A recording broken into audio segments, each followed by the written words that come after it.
Yay Media Group. And Shonda hated it and ordered me, do not look ahead at the ending. And I would just always wait till she wasn't looking, or I thought she wasn't looking, and I would riffle through, because I don't want to be at a table read and find out I just lost my job in front of all my friends. I know, and start sweating. And I remember like looking ahead, and it said like the blood seeps out of the holes in his body. And I look at Scott Foley, and I'm like, oh no. They killed me. And then I sensed sort of everybody looking at me and like giggling, and I grabbed someone else's script and was like, okay, you got me.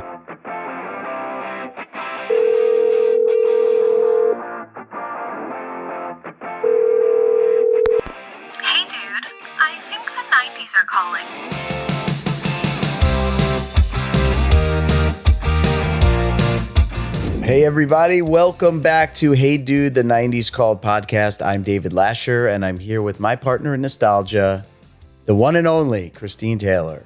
Hi, David. What's Hi, up? everybody. How are you? I am doing good. You just got back from a little work excursion out of town. Yes. Am I yes. right? I was. Can you share with us a little bit? Yeah, Is it I'll top share. secret? I didn't sign an NDA, so yeah, some roles you do, they don't let you talk about, but I'll find out and we can edit this out if there's a problem. But I was lucky enough to get a part on one of Taylor Sheridan's new shows in the Yellowstone universe called Why Marshals. Amazing. Which follows the character of Casey Dutton. Yes. Yep. And Jill and I are such huge fans of Yellowstone. I mean, we watched 1923. Have you ever seen that? I've only watched Yellowstone in the Taylor Sheridan verse so far. I haven't done any of the other ones yet, but I would like to because I really love Yellowstone.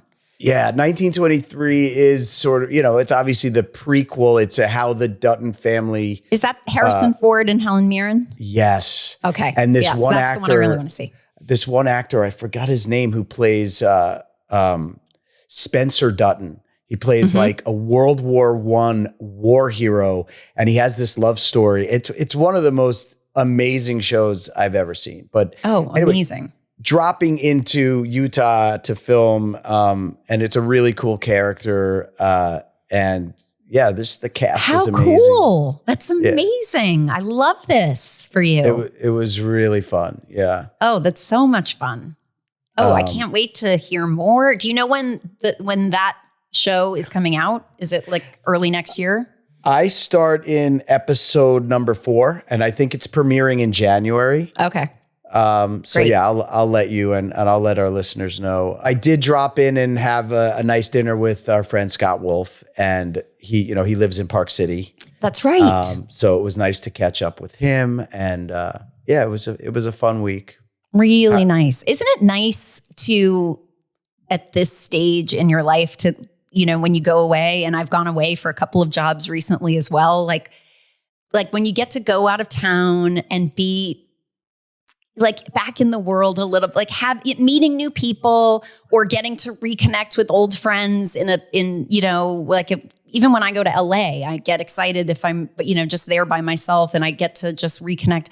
It's so nice. I feel like it's just such a gift to be able to. A new appreciation for it. Yeah. Totally different appreciation from back in the day when we would just get shuttled off places and you didn't know which end it was up. Now I just savor it. I'm sort of like, oh, this is amazing that I just get to take this time for me and I get to focus on the job and I don't have a lot of other worries because the kids are older now and, isn't it gift. Nice? Yeah, it's really like you're playing. I mean, it's really like going to play. I will tell you this, the lead actress, who's phenomenal, we're sitting around talking about riding horses because she had, she's a big horse rider in her character. And she asked if I rode horses. I said, yeah, I did this show a long time ago where, I was on a horse a lot and they taught me how to ride. She's like, what show? And when I said, hey, dude, I mean, she flipped out. She said, my friends and I still text each other, hey, dude, memes all the time. She's like, please take selfies with me so I could send them to my friends. But it's just so funny when you meet someone that's like about 40 years old. Yep. They hear the words, hey, dude, and their face just lights up. Like, it doesn't matter where you are or what you're doing. it just means so much to them. I know. I love finding Hey Dude fans out in the wild. They come, I mean, it's like every day there's a, you know, I'll always expect someone to say like, hey, I loved you. And I'm always sort of expecting the Brady Bunch movie or a Marsha Brady. But then when they go right to melody, I'm always just want to like give them a high five. Like it's like an unspoken, like we know each other. It's a secret society. We get each other. It is our secret society. If you know, you know. Yeah.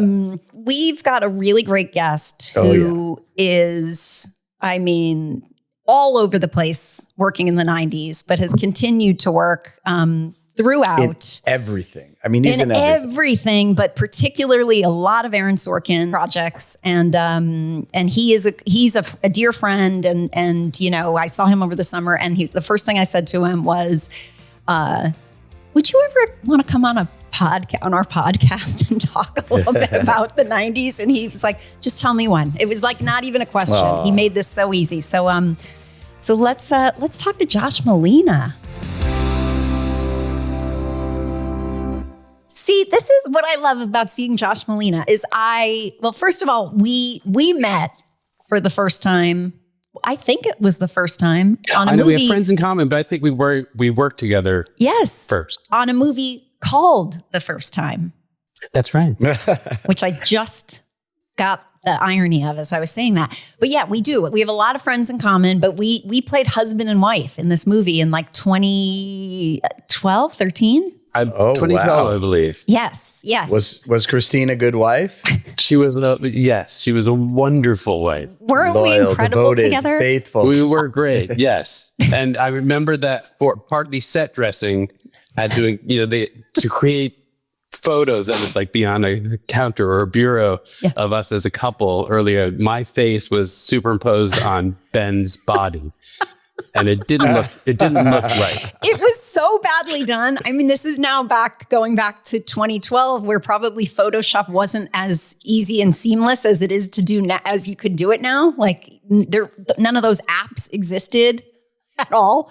So exactly. I'm sure they said for you to give pictures of you and me to give and they would just fix them all. And we walked onto the set and saw this picture, and it was like, it was so weird. The head did not fit the body. It was not the right. There were some proportion issues, yeah. There were some proportion issues. And I kept that picture for so long, and I have no idea where it went. And I'm so mad at myself because we could have shown it on this, but alas. I think we can say Christine has a type. I don't want to point out the comparisons between Ben and Josh, but there are. And when I work, I say I need this type to play. It needs to be this type, a Ben Stiller, Josh Malina type. And otherwise, I can't play the wife of. Many years after this movie, I would do a stage reading of a play as the father of Ben and Christina's daughter, Ella, the incredibly talented Ella Stiller. So I've explained to Ben, I've played his wife's husband. I played his daughter's father. It's time for me to do the Ben Stiller story. It really is. Who is more qualified than I? You feel deep connection, deep roots from the days, from the 4+ days of work. Your family is fabulous and smart and funny and very talented. And recently we went and saw you for the umpteenth time, me for the first time. Ella in her off-Broadway play, Delaria. She played the title character. Absolutely incredible knockout performance. And it was fun to sit next to her folks and watch. Yes. It was so cool of you to come. Josh was doing Law and Order. He was in town doing Law and Order and joined us. You told us. Yes, for the play. Yes, I've been talking about Law and Order and how I just can't get on the show. You guys asked me what part I played, and I said, man who says words. Which is it's a role I often play. That's an award winner. Yeah. Man who says words. Josh, can I just tell you a quick story? I grew up in Scarsdale, New York. I went to the day camp in Scarsdale, and my counselor was Joel Malina. My first cousin, my father's brother's son, and dear friend. Joel Malina played the character of George M. Cohan in that play, George M., in that Scarsdale Summer Music Theater. And it was the summer that he was my counselor. I went to see it, and he like blew me away. I really feel like that's one of the reasons I even got into performing at all, because he was so freaking good. Incredible. And I was always wondered, like, what's the connection between you and Joel? Yeah, we're very, very close. I grew up in New Rochelle, so elsewhere in Westchester County in the suburbs of New York. I'm very, very close with my cousins, Joel, Stu, and Rachel. They were very active in Scarsdale High School's, I don't know if they called it the theater club or drama department, theater department. Yeah. Aaron Sorkin was also a member of that crew. So this would all figure largely in my later life and career. Yes. But I grew up seeing them in plays, and they're both, well, actually all three of them, Rachel as well, all incredibly talented actors and singers. And it's sort of inspired me to also want to get involved. That's awesome. Please tell Joel I said hi. I don't even know if he'll remember that. And I think you're summer, subtly telling me you're much younger than we are. Oh, because he was your counselor. I mean, you also look much younger, so I would assume that, but Joel's older than you for sure, right? Many, many years. I think he's 2 years older than I. Yeah. Oh, okay. You guys, and then Stuart, his older brother, is a couple years older still. Wait, so that really is, because that's always our question of like growing up outside of the city. You obviously had access to New York City. Were you theater kid? Like you just answered it. Your cousins were, so you got into theater. Did you see? That's certainly part of it. Also, my dad's best friend to this day is a guy named Emmanuel Eisenberg, who is this huge, legendary Broadway producer. He was Neil Simon's producer and Tom Stoppard's producer, and produced Ain't Misbehavin' and all these, an unbelievable lineup of shows. And so we always got invited through Manny to opening nights. So I grew up with this just incredible excitement of Broadway and Broadway on opening night. And so I always remember sitting in the audience and being like, I want to do that. And then my dad co-produced a couple shows with Manny. So I was sort of theater adjacent. My dad ultimately went into other pursuits. God forbid he should go to theater and help me. And so, yeah. And then there was this group, and then my cousins, and then I saw Aaron Sorkin as an actor in high school productions. I saw him play Judas in Godspell. No. Oh my God. Stop it. No. Yeah. Are you kidding me? Yeah. So I knew this. I mean, ultimately, I think the big takeaway from this, and maybe it's not a surprise, is that I am Aaron Sorkin's Nepo baby, because he really eased my way into all aspects of acting. And I only reached out to him. I didn't know him well, but graduating from college in '88, I knew I wanted to be an actor, and I thought it would I would pursue that in New York. But beyond that, I didn't really have a plan. And my mom was like, you should call Aaron Sorkin. And I was like, why? I don't know. And it was kind of ultimately came down to like, yeah, he's Jewish. You're Jewish. You're Jewish. And I was like, Mom, I'm just going to cold call Jews until something clicks. but little did you know. Holy I took crap. the advice. I thought, I don't have a better plan. And I did call him, and we became friends, and he made everything easy for me. I mean, was that at the time that he either had already written or was writing A Few Good Men? I knew him only as an actor. Okay. I saw him in a play in a little off-Broadway, the West Bank Cafe. I saw him in a production of a one-act play that he had written. So I guess I did know he was a writer.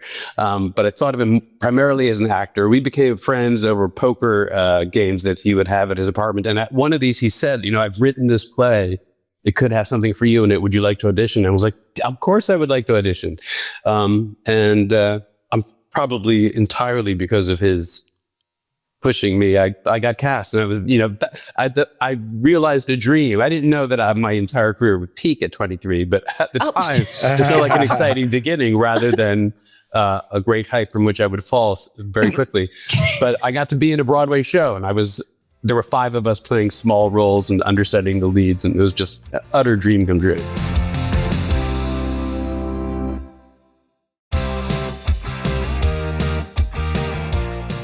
Oh my God. So you were in the original company, and did you stay all the way through? I did indeed. I milked that for every dollar I could. We did it for like 15 months on Broadway. And then soon after, I thought my career had begun. but I couldn't get a second job. I was like, because Aaron hadn't written the second play. I said, this is how it works. Shows yet, right? You're right, exactly. Yeah, but he would later write more things that he would offer. Yeah, you chose the right pony to ride. Yeah, absolutely. Yes, I've ridden this coattails long and hard. Christine and I went on a date, and we went to see A Few Good Men. And it was Bradley Whitford played the lead, and it was Ron Perlman. Yay! So wait a minute. If you saw it at the time that Brad Whitford, was in the play, and Ron Perlman, and I was probably playing PFC Loudon Downey, the one of the two accused, Marines on trial for murder. That's so exciting. Yeah, I took over one of the roles I was understudying for the last 6 months or something. Yeah, we were so. I mean, obviously, I wasn't memorable, or you guys would be. No, you were. Of course, you were. The whole play was so memorable. I had only ever seen musicals on Broadway. I'd never seen a play, and you, everybody in that play blew us away. But I particularly, probably. You in particular, blew us away. That was a dream. It was a dream job, and it was like it's a courtroom drama about the Marine Corps, and so it was like 23 guys my age, all these starting act. It was just a wild, special, amazing, romantic time in my career. And we had Tim Busfield on a few weeks ago, and he came in at some point too, right? Was he in the original? He took over the main role, the Tom Cruise role in the movie, Kathy, from Tom Hulse. That was another exciting thing. Tom Hulse was in the original cast, and I was a huge fan of his, and he couldn't have been nicer. He was like super nice to a young starting out actor. Great guy. And that was after Amadeus, right? He was a huge star. Yeah. All right, so you stayed. What an entry to the business. I know. I mean, seriously. It's not even fair. I should have quit then. No, you shouldn't have. I should have gone out a winner. No, you shouldn't have. No, I had to drag this shit out for 40 more years. You had to last at least to get to the first time so that we could have met. That's true. And, right? That is true. And that you could be doing this today. Because otherwise... That's right. You're absolutely right. It just all comes down to doing this podcast. So thank you for sticking around in the business. This is the highlight. So you could do this with us. I'm happy to have something to do today. After this, I'm out of work again. But did you stay in New York? Well, you said you rode the wave of the play. Briefly. I think I stayed for another year and a half, something like that. Realized, it's not going to be easy to get my second job. Right. And then kind of everybody, and sometimes I wish I had stuck it out longer and stayed because I really had a passion for theater and wanted to do theater. But kind of everybody, I feel like one by one, most of the people in the show had moved and were just radioing back. All the work is in Los Angeles. Right. And so in 1992, I moved to LA and waited for Aaron to give me work on screen. Well, but you... But she did. The American President, right? How long after was that? I think American President was maybe 1996. But before that, he tossed me small roles in, oh my God, I don't remember my career.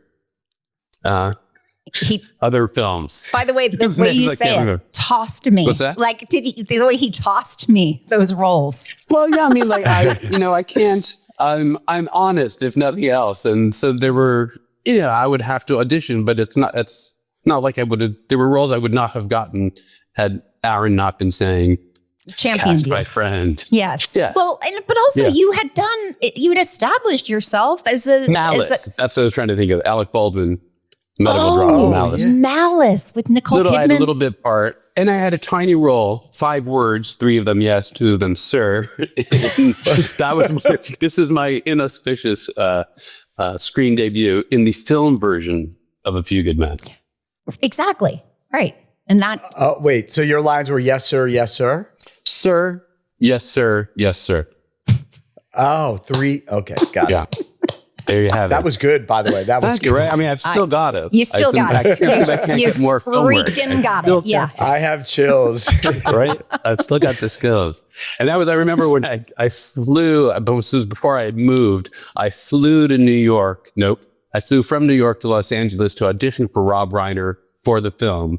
I didn't audition for Sir, Yes, Sir. I auditioned for a different role. And I just remember Aaron having said to me, now Castle Rock is on Beverly Boulevard. There's also a Beverly Drive. Do not go to Beverly Drive. Go to Beverly Boulevard. God. Unfortunately, Aaron got them switched. No. So I was just driving up and down Beverly Boulevard going, I flew out for this. I can't believe I'm going to be late, but I know it's not Beverly Drive. If there's one thing I know, I'm on the right Beverly. And then I finally realized that Aaron was wrong and had switched them. And I auditioned in a horrible flop sweat, full body sweat. Yes. I remember punching the roof of my car, going like, "What have you done?" Every actor should have an Aaron Sorkin in their life. Not only writing not roles for directions, for you, though. No, not for directions. For help. And by the way, that was the era of, there was no GPS, there was no phones. Speaking of the 90s, was the Thomas Guide. Exactly. Everything was like A5 on page 192. I don't know how I ever got anywhere. We all did it. It's crazy. Oh, that Thomas Guide. God love it. Yeah, madness. Oh my god! But Aaron clearly saw something in you. It's not like a guy like that doesn't just throw roles to someone that's not qualified. Well, just to maybe push back against that, I will add that in the Broadway days, I did Heimlich him. What? He was like I read this. You saved his life. This is true. This is in one of your bios. He may not think I'm talented at all. Life. He just likes to have me around when he's eating. So, wait, what happened? Tell us that story right now. One of these small perks, and it's probably still the case, but I don't know. But back in the 80s or 89, the show opened. One of the perks of being in a Broadway show is you got to participate in the Broadway Bowling League, which means like once a week, the guys from the cast of A Few Good Men would bowl against the cast of A Chorus Line, and fun was had. And so Aaron would join us. Aaron is a good time guy, and he would join us on bowling night. And he bought he's a very generous guy as well, bought this huge tray of hamburgers or cheeseburgers, being kosher. I could not partake, but I was there to watch. Then took a comically large bite of a hamburger before bowling and then started choking. And for a while we pointed and laughed like, that's funny, until his eyes started getting bulgy and it was like, I think he's actually choking. And I think I'm very rarely good in a crisis, but I sort of picked up, he had slumped onto the ground and I picked him up and I got behind him and I didn't really know what I was doing and I cracked 3 of his ribs. No way. Yeah, truly. And although I've since been told if you do it properly, you can crack someone's ribs. I don't know if that means I did it properly, but it did dislodge this giant hockey puck of hamburger. And he lived. And he lived to write other things, most of which I would be in. That's insane. So it's possible I have no talent. So if you're watching or listening and you think I'm this terrible. This is my future career right here. Everyone back up. I do remember thinking, is my friend going to die in my arms? It was one of the most intense moments of my life. I remember thinking, I don't really know what I'm doing. I'm not qualified for this, and being hugely relieved. And then probably Aaron, we all had this weird, my cousin Stu from Scarsdale was there visiting us and he was there. And we all had this thing like, what just happened? And then Aaron goes, I'm okay. It decides to keep bowling and gets up. With broken ribs? Well, I mean, I don't think he knew at the time. It was, I don't know if he felt the pain or the adrenaline rush. And then he went and he brought his arm back. And as he went to bowl, he flew in the air and landed on his back. Stop. Oh my goodness. Yeah, like a Fred Flintstone thing. And then he said, actually, you know what? I think I'm going to go home. And we were like, yeah, I think maybe we should be done with bowling. And then to the hospital. Yeah, I don't remember if it did. And then I remember also getting contacted by someone for page 6, the New York Post, having heard the story. Is this true? And then there's a little piece written about it saying that Malina, who plays one of the burly Marines in A Few Good Men. And I was like, this is the dream. I will never again be called burly. But there was some sort of implied burliness in the act that I was very proud of. Best press you ever got, page 6. Yes, exactly. That's an amazing story. Oh my God. So that may be why I've appeared in most things that he's written. So lest the listeners think it was talent and earned. Right. It was and a life also, seal. as an elder statesman, young aspiring actors will often ask me, like, what advice do you have? And I'm like somebody who's more talented than you are. Oh my God, that is too It worked funny. for me. I feel like your partnership with Aaron makes total sense to me because obviously his writing notoriously is like you have to present it meticulously. You don't want to change any of it. It's all like a beautiful, we've had people on the show that have worked for Aaron and said it's like a beautiful rhythm to it. And you as an actor always seemed to me like a surgeon, whether it was drama or comedy, very precise. I appreciate that. And your acting and his writing, to me, I understand why it meshes. I appreciate that a lot. And I'm not sure if that's something I developed as a result of working for him a lot, or that that was my inclination. I always feel like there's a little bit of a Jewy thing in there. Like we are people of the book. I have great reverence and respect for the text. So my inclination as an actor, I've worked with a lot of actors, particularly on film, that ad-lib a lot or paraphrase. And if that's welcomed, go for it. But my inclination is always the job to me is, here's the script, say this. I never understand when actors are like, my character wouldn't say that. I'm like, oh no, your character does say that. Look at page 17. It's there. Look at page 17. It says your character's name, and then it says that. That's your job. Would not say that. So I think I am by inclination a good fit for Aaron, but I also feel like working for him a lot also trained me to be precise, and there are jobs written by other people that I feel like I got because I was in Aaron's stuff. Like there are often indirect jobs I feel like he's given me that I always give him credit for. Right. Oh, that's so, I have to say, I went back and rewatched after, since it had been on, the pilot for Sports Night. I just watched and talk about precision. That your moment, the moment you enter that scene, that monologue that you have about the Knicks, and give me 20 minutes, and it is brilliant. And again, you wrote the words that were writer. But what's so incredible is that the way in which you did it, and we all know from what we've heard, and I've auditioned for Aaron's shows and never been cast, and like the beats, the breaths, it's all very on the page, but the way you performed that. Well, you're nice to say, but I do feel, I appreciate it. I do feel like it is all on the page. Yeah. And so the main thing is to put it, to offer up the words and not get in the way of the material. Yes, yes. But but in the way that, we talked to another guest about you just don't ever think you are saying lines because it is so natural, because it is so real. He casts his shows incredibly well, as also, trust the people that he's giving the words to.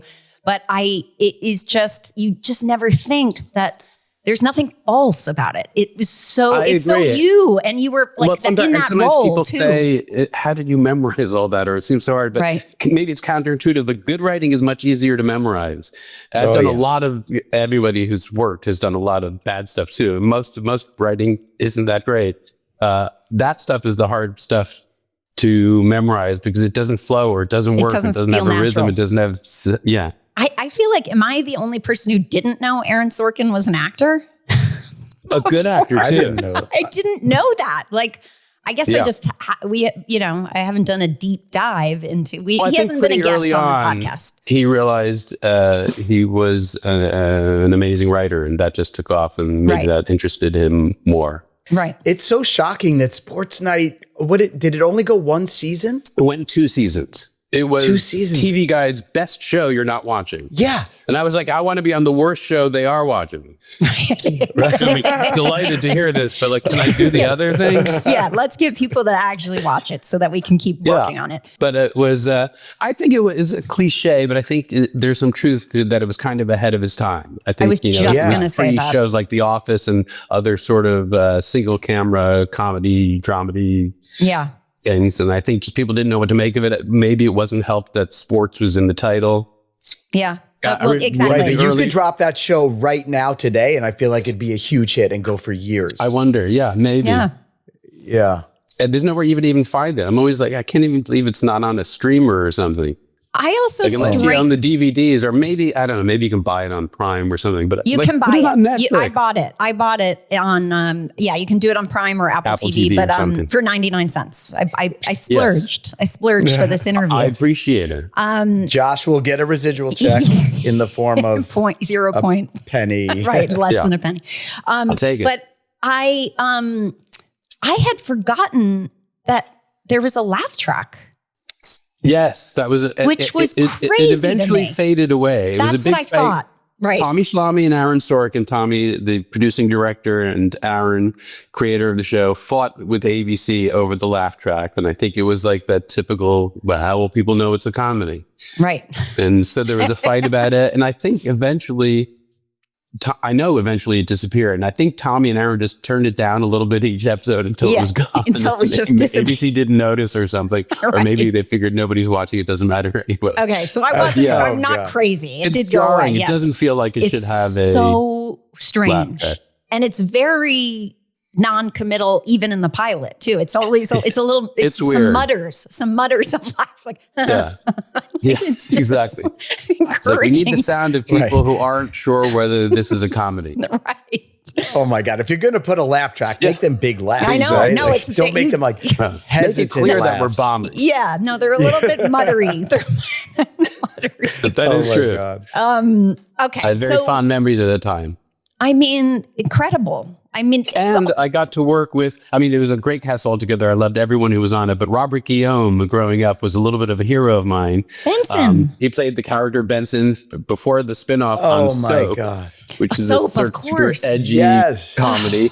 And then when I was 10 in 1976, I saw him, they did an all-black version of Guys and Dolls, and he played Nathan Detroit. Stop. On Broadway. And he was brilliant. It was just, was absolutely one of my idols. May he rest in peace. What a loss. But, and then I got to work with him and he couldn't have been nicer. And it was like, it was one of those pinch me moments.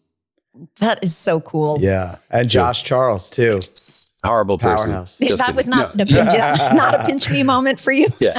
I think I pinched him when I met him. Actually, he got the role I originally read for. So I started with Little Chip. He's one of my dear friends now, but I read for Dan Rydell many times and didn't get it. I remember I was maybe at the Bicycle Club, somewhere playing cards, waiting to hear, having done my final audition, because it was a series of matched up with people and stuff. And I really thought I might get it. And then you always go play poker when I'm waiting to hear something big because it passes the time. And Aaron called me and was like, you didn't get it. We're hiring another Josh. Also, my middle name is Charles. So like really, really went deep. Oh, that's basically hiring another Josh Charles. My God. And then a few weeks later, or some point later, Aaron was like, the role of Jeremy in the pilot? I'm like the kid who's like 23 and I was 30 at the time or something. He said, yeah, what if I made him a little older and made him a production assistant? And I was like, Aaron, are you trying to talk me into would I be willing to play another role in the pilot? The answer is yes. Because I did have to do one final audition ultimately for that, but he he changed the role to make it appropriate to me. Oh my God. That is awesome. Good friend. I love that kind of loyalty and friendship. Amazing. In this business. Amazing. It's amazing. Just going back to the American president too, because there's such a theme in his writing political, shows and movies. How was that experience? Michael Douglas. It was fantastic. I had played a bit part in A Few Good Men that Rob Reiner directed. So I knew Reiner already. My memory is I think they just offered me this better role. I sort of played sidekick assistant to Annette Bening. Michael Douglas was in it, Martin Sheen, a bunch of people that would end up in the West Wing. Anna Devere Smith is in it. It's this incredible cast. It was a great chance to work with Reiner again. It was a treat. I had a great time. It was fantastic. I think it's a really sweet movie that holds up and has been playing on Turner Classic Movies for 30 years. Definitely. And it was like a test run, almost like a proof of concept for West Wing. I think that's true. Yeah, I think that is really true. When you go on those sets back in the day, these huge names, like, you talked about Robert Guillaume being like the dream, because you loved him, but like, were you daunted or intimidated, like being around Annette Bening or Michael Douglas, or Did you ever have that feeling of, or Nicole Kidman? I think if I'm honest, I think not.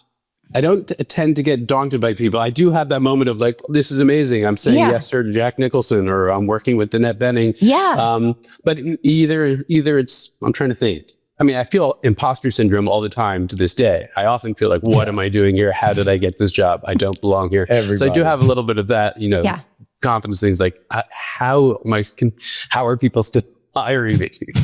But actual people themselves, I have found also that the really big stars that I've worked with Clint Eastwood on a movie, people, Nicholson, whatever, that tend to be really nice and down to earth and aware of their power, status, and that they lower it, and they really try to lower the stakes and be normal people, which is nice. And the people who are a little bit lower down, still way above me, but lower down, that sometimes feel like they have something still to prove, that can be the assholes of the industry. And I find very true.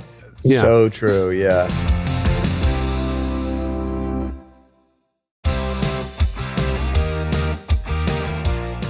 Okay, In the Line of Fire was so great. I remember going to see that movie in the theater. It was such an event film. It was, how was working with Clint Eastwood? Like, what was that experience? Couldn't have, I mean, we didn't talk politics, so we got along great. That was one, the rare non-Aaron Sorkin credit in my early career, where I remember my agent saying to me, having auditioned for it I guess I auditioned for it. I went to the casting director. I was going on to the next step. Wolfgang Petersen, the director, would like to meet you. They think you're Latina. I'm like, what? Well, the role is Agent Chavez, the Secret Service guy. And because your name is Malina, they are under the mistaken impression that you're Latino or Latinx or whatever is the correct thing to say. And I would not say anything otherwise. I'm like, oh, no. I can't pretend to be. They were like, I'm not. I know that's what somebody with more edge and a more chutzpah and nerve would just be like, fine. Mexico City has a big Jewish population, though. I'm sure I could have done the research, and I just didn't. I don't have that in me. Maybe nervous. And then some of my agents were just like, why don't you just avoid any conversation? I'm like, well, I'm certainly not going to bring it up. And I went and I met with Wolfgang Petersen, who's German, of course, may he rest in peace. Yes. And he literally opened me and said, yeah, so Malina, what's your ethnicity? No. And I was like, oh, God. Literally, that was the opening question. So I was like, I'm Jewish. I'm Polish Jewish. Malina means raspberry in Polish.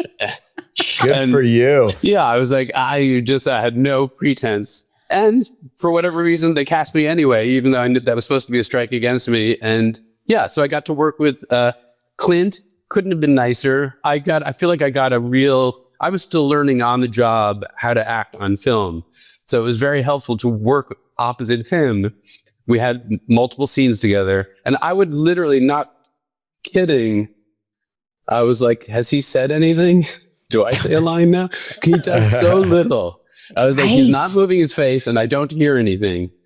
But everything seems to point to my having a line. So I was like, and then when I saw the movie, I was like, wow, that's really good acting. Like, you can do so little when you're on film. Like, he did nothing. It was almost undetectable when it was my turn to speak. So that was a learning. I was like, okay, that's like star quality and like confidence and like the knowledge that the camera can essentially read your mind. The trust, so you don't right? have to, yes. You don't have to worry about what you're projecting or this feeling or some emotion or something. Just like live it, do. So that was interesting. Right. The opposite of theater, right? Where everything needs to be projected. Exactly. There's no back row.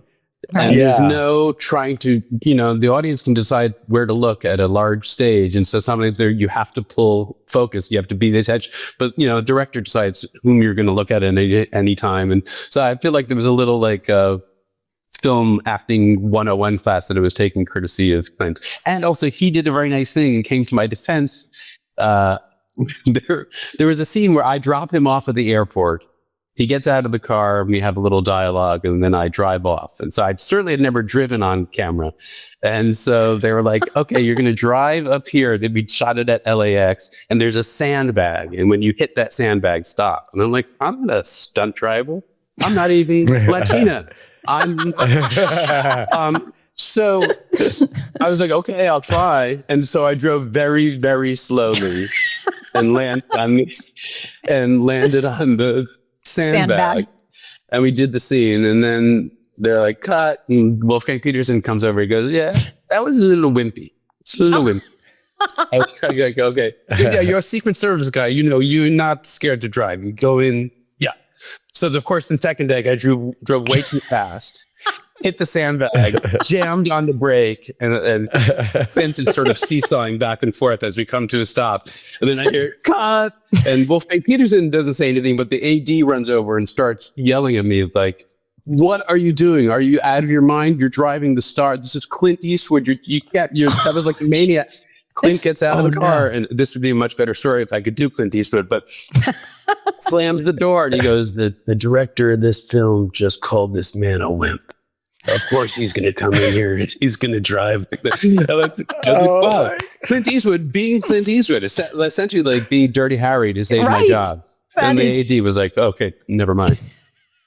Your hero. Brilliant. Yes. I was like, fantastic. I'm in a Clint Eastwood movie, but I'm also in a Clint Eastwood movie within the Clint Eastwood movie. You call him a wimp, this is what happens. Oh, so my he's a good man. Very nice. Just amazing. Yeah. To learn the subtleties of film acting, there's probably no one better to take a theater trained actor and show him what to do in front of a camera. Yeah, it was fascinating. Yeah, it was like he's not doing anything, and then he's very compelling on screen. I mean, you did just looking over your full list of, you still did so many things. Like I wrote down did a couple episodes of the Larry Sanders Show and Bulworth, and you were working constantly. And those were also, even those things are intertwined with Aaron. Aaron did an uncredited rewrite on Bulworth. He invited Warren Beatty and Gary Shandling to a reading of a play that Aaron did that I participated in. As a result of that, Warren offered me Bulworth. Then Gary Shandling hung out on the set of Bulworth a lot, and we became friends. And he asked me, I had already done an episode as one character in Larry Sanders. Then Shandling was like, would you want to come play a different role? I was like, can that even be? Can you be too? Yeah. So all that is like still like, adjacent. Aaron adjacent. Exactly. Well, just, yeah. That's so great. All right. So then West Wing comes along, and you must have known he was writing this. He must have been telling you about it. I did. And he gave me the pilot to read. And I knew it was brilliant. I knew it was great. And I desperately wanted to be in it. Although the first season of The West Wing would coincide with the second season of Sports Night. And I made a brief and ultimately, I guess, a not compelling argument that I could do both shows, citing as precedent the fact that Cynthia Nixon, I don't know, in the 80s I'm not sure what year, but she did 2 Broadway shows. Famously. Yeah. Yeah, she was in, I think, David Hare. Who wrote Hurly Burly? David Hare, I think. She was in that, and I think Tom Stoppard's The Real Thing. She was in Act 1 of one, Act 2 of the other. I think, I may just be making stuff up now. I think Mike Nichols directed both. So she would do the Act 1 of one, run across town or whatever, a few blocks to the other. And I was like, Cynthia Nixon did that. I can run, I can drive between studios. And being there like, it's not even live. No. Yeah, exactly. So they're like, no, that's not going to happen. It's a good argument, though. It is a good argument. I tried. I mean, that's the other thing, too. I'm not a very good schmoozer, but with Aaron, I'm like, I know him well enough where I can just be shameless. I'm like, no, put me in that. I have to be in this. Yes. Yeah. So that failed. And then Sports Night failed to be picked up for third season. And then my career largely failed. And at some point, I watched The West Wing as a fan and loved the show. And then at some point there were some sort of stirrings. I don't know if it was in the media or somehow I heard that Rob Lowe was thinking about leaving. And I wrote an email to Aaron, again, shamelessly, just saying like, I'm just pitching, but what about somebody who's less well known, less handsome, and would work for a lot less money? And he wrote back very quickly. God bless him. He wrote, I still don't believe him, but he wrote back something like, Tommy and I were talking about the possibility of blah, blah, blah. And then not long after, I met with him and he said, well, here's the thing. Here's the character. My character, Will Bailey, was at that time going to be called Benjamin Beatty. But I think Warren Beatty maybe had a child named Benjamin or whatever. Warren Beatty objected to the use of his name. So he became Will Bailey. Not important. I didn't care what you call him. And Aaron said, you'll do 6 episodes. And if it works out, we'll bring you on. And that one you didn't have to audition for. That you just... No. That was like, I feel like I got the single best job available to a TV actor that season. Offered to me, again, through my friendship and prior relationship with, and Tommy. I had gotten along well with Tommy on Sports Night. So yeah, it was a huge, huge lifeline. And things were not going well. That's because, and here's where the David Pressman connection comes in. Yes, David Lasher. That's our mutual friend in common. Yes, David very funny.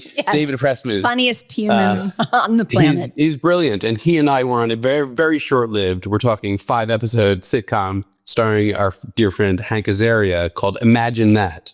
Oh, yes, right. Yes, and I think David and David's done a lot and plenty and been great and everything. He would have been the breakout star of that. He played a character named Kuzman. He was incredibly funny, and he just would have absolutely made him. But sadly, the whole thing fell apart. I just bought a house on the strength of an 11-episode order. After 5, he never made any more. Oh, God. Because you bought the house. Yeah, it's always, exactly. That's what happened. I did the classic you jinxed it. Rookie actor's mistake. I'm like, I was calling it the house that Hank built. Oh, God. I didn't realize he half built it.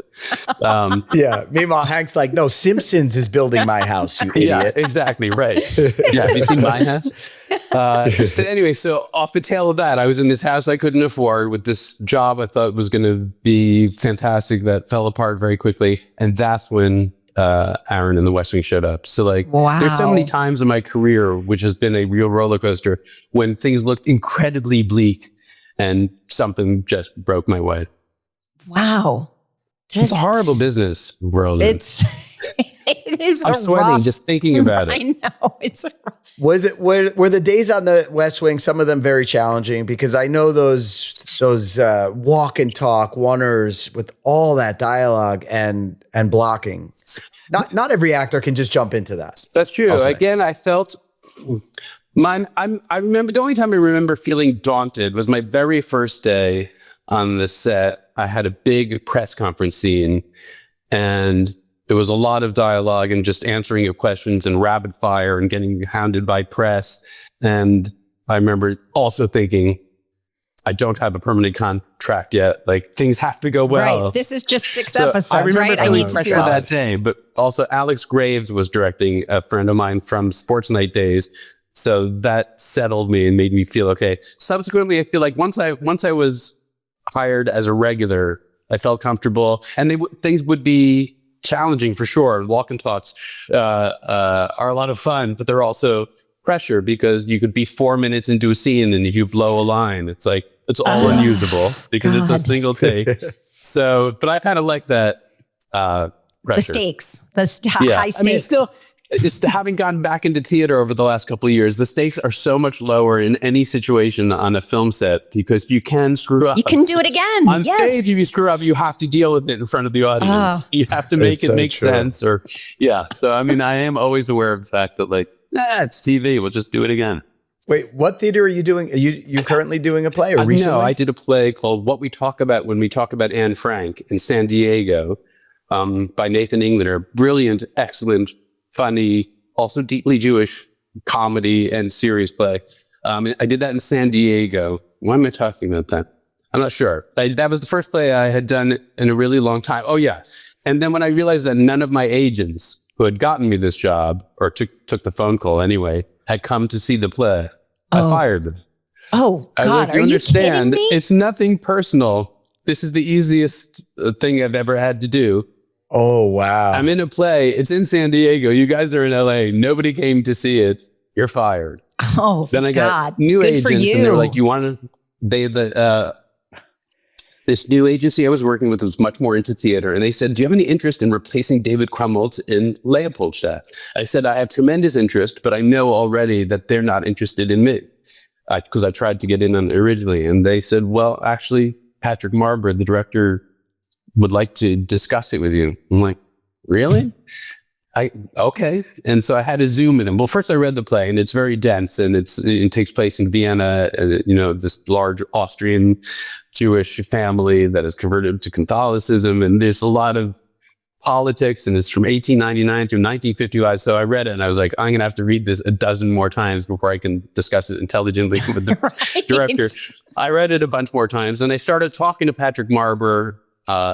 He was in London on Zoom, and it became clear that he was a West Wing fan and felt that Aaron's writing, if you can do Aaron's writing, that would be analogous to Stoppard's writing, dialogue, rapid fire, heavy concentration. And I was like, okay. And during that conversation, he said, "Well, you're my guy." I was like, what does that mean? But there are other people we have to run this by and whatever. And there's going to be 48 hours where you aren't going to hear anything.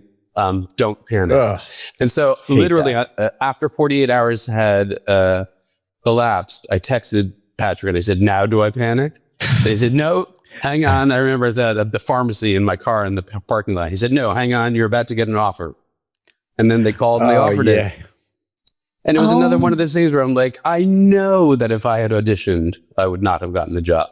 Oh, my gosh. Somehow, I find that not showing somebody how I might play a role is my greatest strength as an actor. I very rarely seem to get work from stepping into a room and saying, "This is how I might do it." Yeah, like if you can keep me out of the room, so many great actors say they're terrible auditioners. Well, I'm certainly not I don't have a high success rate. I think I am. And I think now that we are in the age of the self-tape, I'm pretty sure my self-tape success rate is 0. I don't think I've ever gotten a job from taping myself and sending it in. Yeah. I mean, our generation doing that is so challenging when you've come from the world of coming into a room or having a meeting or at least getting a chance. I occasionally get a job from auditioning in the room. I never get a job from self-tapes. And I much more frequently get a job because someone's like, "You were good in that episode 20 years ago." I'm like, great. I'll be there. A fan of, right? That's amazing. Whatever somebody who likes something else you've done.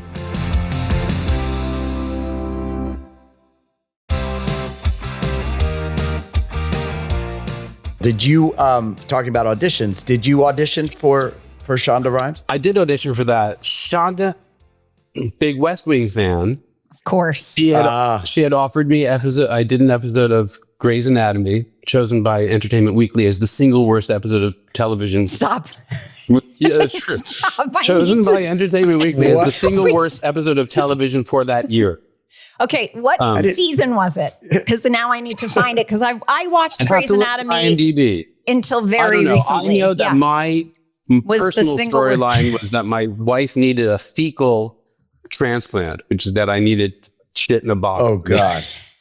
Repopulate her stomach fauna with whatever. Okay.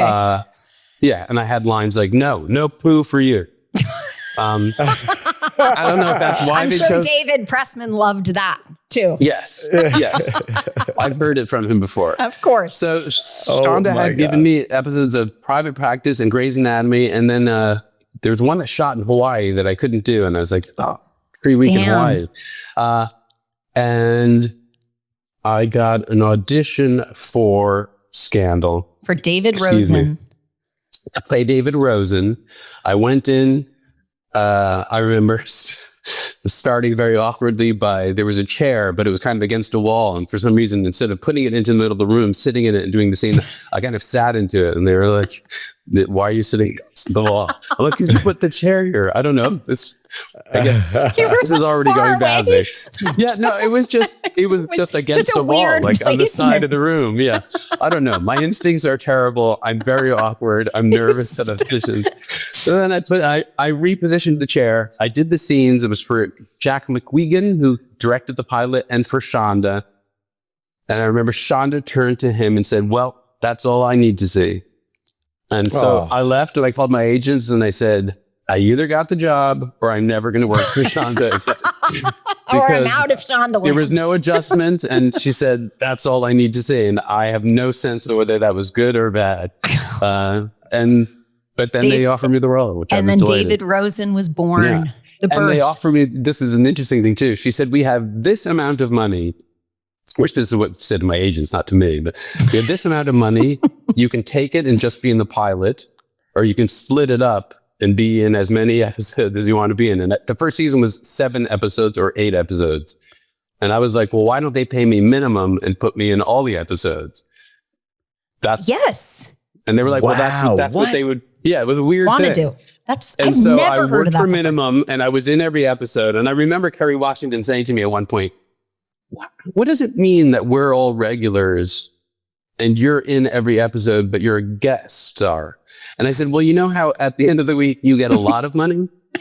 At the end of the week, I get the least amount of money they can legally pay me.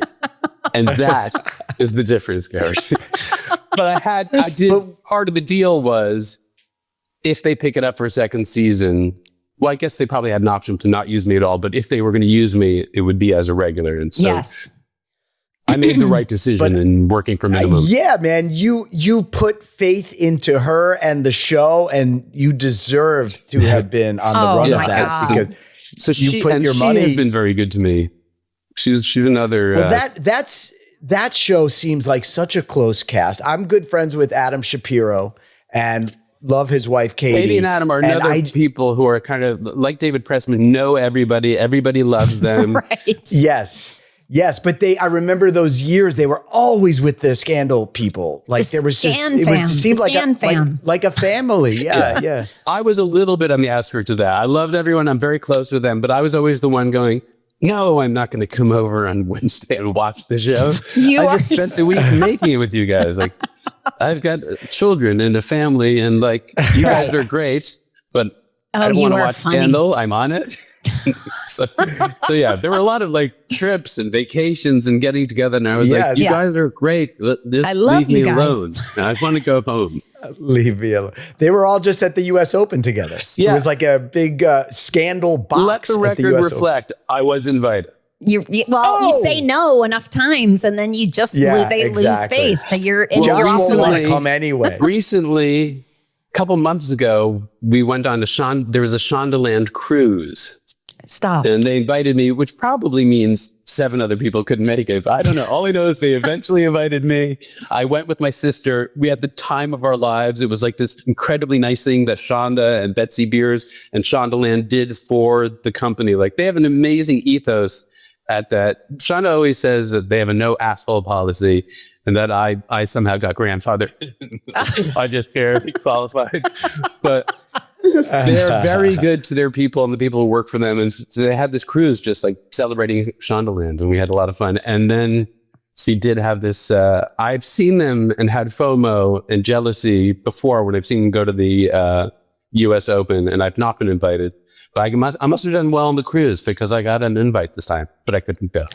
Oh, well done. You did well on the cruise. Right, you showed up. Right. The cruise audition went well. You had fun. The Shondaland. That was in person. Yeah. That storyline, you on that show, I mean, as just a television consumer, when that show in the height of it and the peak of it and that storyline in particular, and I listen, at this point, when you die, it's the saddest thing ever. It's like we actually talk about it.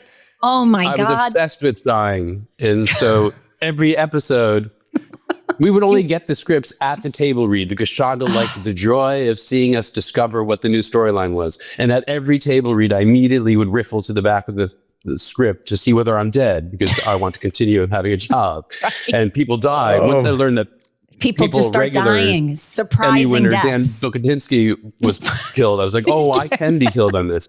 Because Shonda hated it and ordered me, do not look ahead at the ending. And I would just always wait till she wasn't looking, or I thought she wasn't looking, and I would riffle through because I don't want to be at a table read and find out I just lost my job in front of all my friends. I know, and start sweating. And and they got me badly. They eventually had one script. They had a fake death scene written for me. And I remember like looking ahead and it said like the blood seeps out of the holes in his body. And I look at Scott Foley and I'm like, oh no. They killed me. And then I sensed sort of everybody looking at me and like giggling, and I grabbed someone else's script and I was like, okay, you got me. Oh no, they wrote that to they you? wrote that and I completely fell for it. But then I ultimately got a call from Shonda in the waning days of the final season where she said, hey, we are going to kill you off in finale. And I was like, I made it to the final paycheck. Go ahead. I don't cut my head off. The fact that you made it, because there were so many misleads, especially in that Dan Buchanan, like in that whole season of like who it was going to be and what was going to happen. And the fact that you made it was so, but then how you die is so upsetting. It. I know. When they revive it, I'm going to be very upset. Like, oh. No, but there can be a supernatural aspect to it. Where David Rosen superstar thing where I come down and bless everybody here.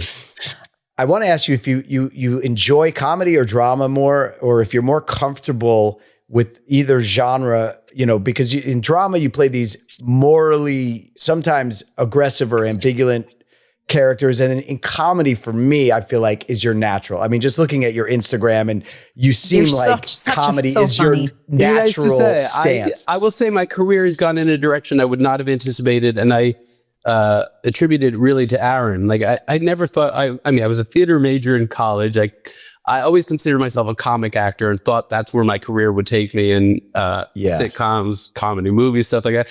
Somehow, Aaron cast me in a couple things, and all of a sudden I'm working at the White House, or I'm the Attorney General in Scandal. You're in dramas. How on earth did this happen? Which is part of the imposter syndrome. Also, and when I was doing stop art on Broadway, I'm like, how did this happen? What? This feels like a cosmic joke. So I have some frustration in which there are areas that I hoped my career would go, and I still hope maybe. But I'm also like, thank God I'm thought of for anything. So the net result is I have gratitude that I've gotten as much work as I have. But then there's sometimes I'm like, I don't know, how did this happen? Like what? How does anybody take my acting seriously? I don't know. It doesn't seem right. I see a whole nother run of comedy for you. Please, if you can make it happen, you know where to reach me. Yeah. Okay. It is. You are literally one of the funniest people, and you're so dry. You're very nice. It's ridiculous. It's just. This was fun. Yeah.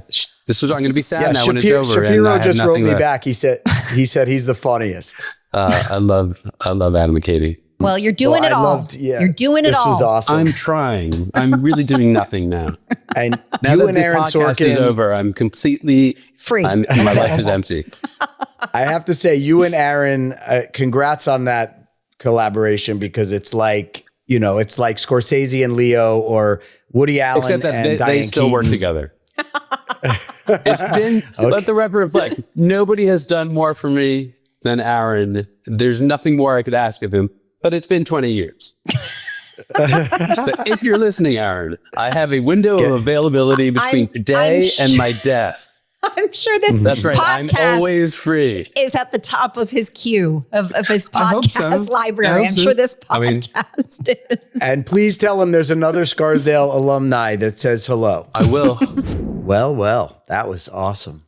So fun to talk to him. That just went by incredibly fast because the stories were they're so plentiful. Like he just had so many amazing stories. And he's so funny. You wrapped it up by talking about comedy versus drama, because he really has done it all. And there aren't that many actors that jump back and forth between it all. I was interested in asking that because if you look up Josh Malina highlight reel, there's some very serious, dramatic stuff. Like he's the DA or the press secretary in the White House.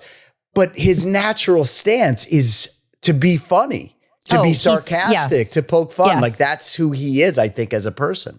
Yes, exactly. But yeah, I love that he just said it was Aaron Sorkin's Nepo baby. From just sort of, that really made me laugh. But yeah, what an incredible collaboration that they, over the years, and how it evolved. And I also really love, he talked about the fact that West Wing was the only job that he actually got offered.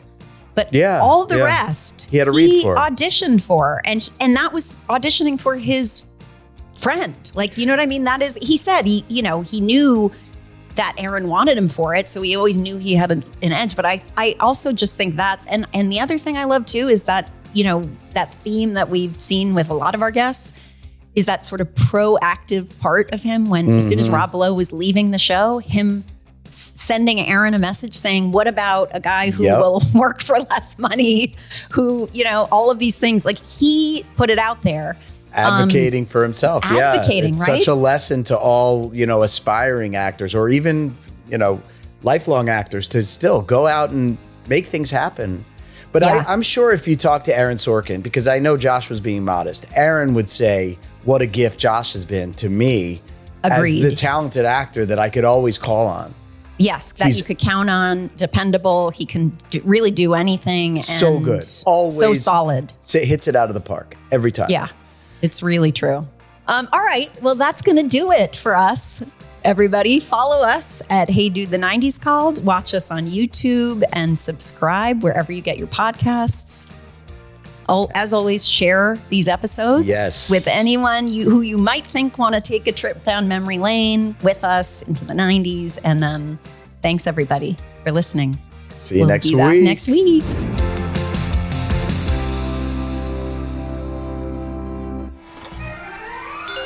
Yay Media Group.